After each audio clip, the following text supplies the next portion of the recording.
यह डिक्टेशन आपको achievers classes की तरफ से दी जा रही है। आपकी डिक्टेशन अगले 3 सेकंड में शुरू होगी। 3, 2, 1 स्टार्ट। धर्म, जाति और वर्ग की सीमाओं को लांघते हुए बेटियां आज भी पराई धरोहर है। एक ऐसी धरोहर जिनकी विदाई की कीमत चुकाई जाती है, जो अपना घर छोड़कर किसी दूसरे के घर को त्याग, तपस्या और समर्पण से संभालती है। उन्हें उस घर में अपना पहला कदम रखने के लिए लाखों का दहेज देना होता है। क्या यह परंपरा के नाम पर किया जाने वाला सौदा पीड़ादायक नहीं है? यह कितना हास्यास्पद है कि जिस परंपरा को समस्या मानकर स्कूल और कॉलेज में निबंध लिखे जाते हैं, वह शब्दों का खेल मात्र होता है। इस परंपरा की प्रासंगिकता क्या है? दहेज की समस्या अब भी बनी हुई है। विश्व बैंक के एक गहन शोध की रिपोर्ट जिन तथ्यों को उजागर करती है, वे भारत में बेटियों की स्थिति को बखूबी बयान कर रहे हैं। यह अध्ययन 1960 से लेकर 2008 के मध्य देश के उन 17 राज्यों में किया गया जहां देश की 96% आबादी रहती है, और इसमें 40,000 शादियों में दहेज लेन देन की वस्तु स्थिति को जानने का प्रयास किया गया। परिणाम चौंकाने वाले थे। करीब 95% शादियों में दहेज दिया गया था। यह स्थिति तब है जब 1961 से इसे गैरकानूनी घोषित किया जा चुका है। इस कानून का अमूमन इस्तेमाल तभी होता है जब परिवार में टकराव और विलगाव की स्थिति उत्पन्न हो जाए, अन्यथा चुप्पी साध ली जाती है। पैरा। विश्व बैंक की रिपोर्ट ने जिस तथ्य का उल्लेख किया है, उसने उस अवधारणा को ध्वस्त कर दिया कि लड़कियों की उच्च शिक्षा और स्वावलंबन से दहेज प्रथा पर अंकुश लगाया जा सकता है। भारत में जिन 2 राज्यों में सबसे अधिक दहेज का लेन देन हो रहा है, वे हैं केरल और गुजरात। दोनों ही राज्यों में महिलाओं की स्थिति देश के अन्य राज्यों की तुलना में बहुत अच्छी है। शिक्षित बच्चियों के अभिभावक दहेज की मोटी रकम चुका रहे हैं। यह चिंताजनक स्थिति है। देश में लगभग हर 4 घंटे में दहेज के कारण एक महिला मारी जाती है। फिर भी हम दावा करते हैं कि दहेज की मोटी रकम बेटियों के जीवन भर सुखों की व्यवस्था है। क्या कभी यह विचार किया गया कि जिस सुख और सुरक्षा की कीमत अभिभावक अपने जीवन भर की कमाई देकर चुकाते हैं, वह स्वयं से सबसे बड़ा धोखा है? खरीद फरोख्त तो निर्जीव वस्तुओं की होती है, तो क्या बेटियां वस्तु है? अगर नहीं तो उनके लिए दूल्हे क्यों खरीदे जाते हैं? पैरा। अगर दहेज के दबाव के लिए लड़के वालों को कटघरे में खड़ा किया जाता है, तो लड़की वाले भी किसी भी स्थिति में स्वयं को निर्दोष नहीं मान सकते। अगर लड़कों की कीमत उनके परिवारों ने लगाई है, तो उसे देना या न देना बेटियों के अभिभावकों पर निर्भर करता है। जिस क्षण से बेटियों का विवाह जीवन का आखिरी लक्ष्य नहीं रहेगा, जिस क्षण से विवाह प्रतिष्ठा का सूचक नहीं रहेगा, हालात बदल जाएंगे। बच्चियों के जन्म के साथ ही उन्हें निरंतर यह एहसास नहीं कराया जाएगा कि जिस घर में उनका जन्म हुआ है, वहाँ वे कुछ सालों की मेहमान हैं। उसी पल से लड़के अपनी कीमत लगाना भूल जाएंगे। यह काम बहुत मुश्किल है।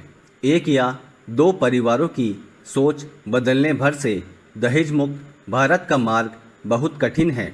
राह तो तब आसान होगी जब समाज के संवेदनशील और प्रभावशाली वर्ग इसके खिलाफ आवाज़ उठाएंगे। हमें समझना ही होगा कि बेटियों को दहेज देकर विदा करना उनके दुखों के दरवाज़ों को खोलने जैसा है।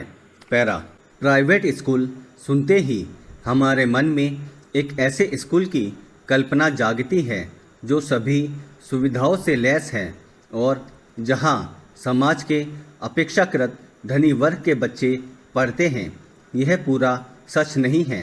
यदि पिछले 25-30 वर्षों में हुए परिवर्तन पर गौर करें तो हमें देश में ऐसे लाखों स्कूल मिलेंगे जहां निम्न मध्यम वर्ग के बच्चे पढ़ते हैं।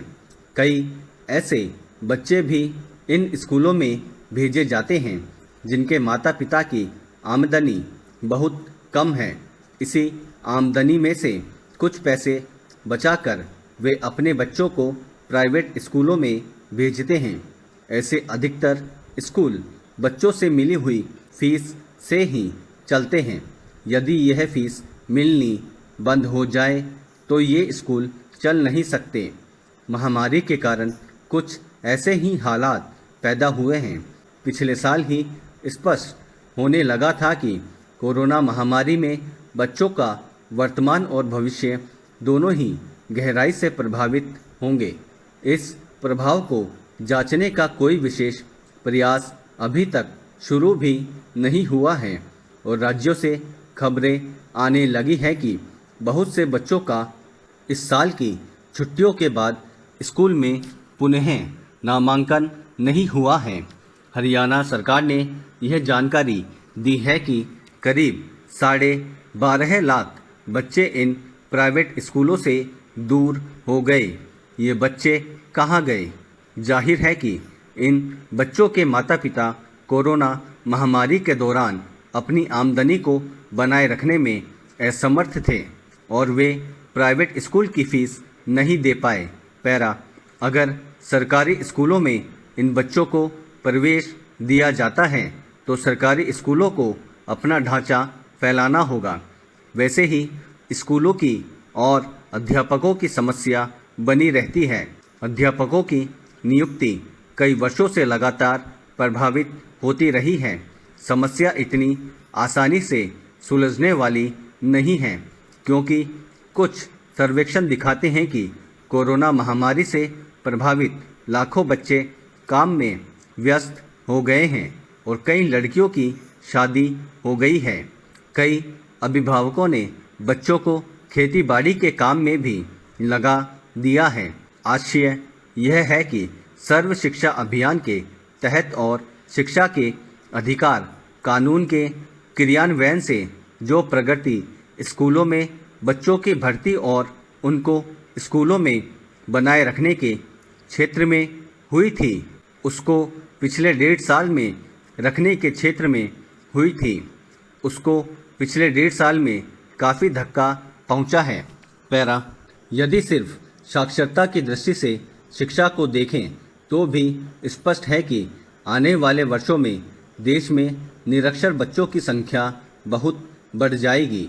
यह देश और समाज के लिए बहुत बड़ी क्षति होगी क्योंकि हरियाणा जैसे अनेक राज्यों में बहुत लंबे और कठिन प्रयास से बच्चों का कक्षा 1 में दाखिला 100% छूने लगा था और आगे की कक्षाओं में स्कूल छोड़ने वालों की संख्या भी घटने लगी थी। यह बहुत बड़ी सामाजिक परिघटना थी और इसी के कारण ही यह संभव हुआ कि शिक्षा के अधिकार कानून को एक सामाजिक यथार्थ में बदलने की संभावना पूरे देश में दिखने लगी थी। दोस्तों, अगर आपको इस डिक्टेशन की कंप्लीट आउटलाइन प्राप्त करनी हो तो आज ही हमारे टेलीग्राम ग्रुप से उसे प्राप्त कर सकते हैं, जिसका लिंक डिस्क्रिप्शन में दिया गया है।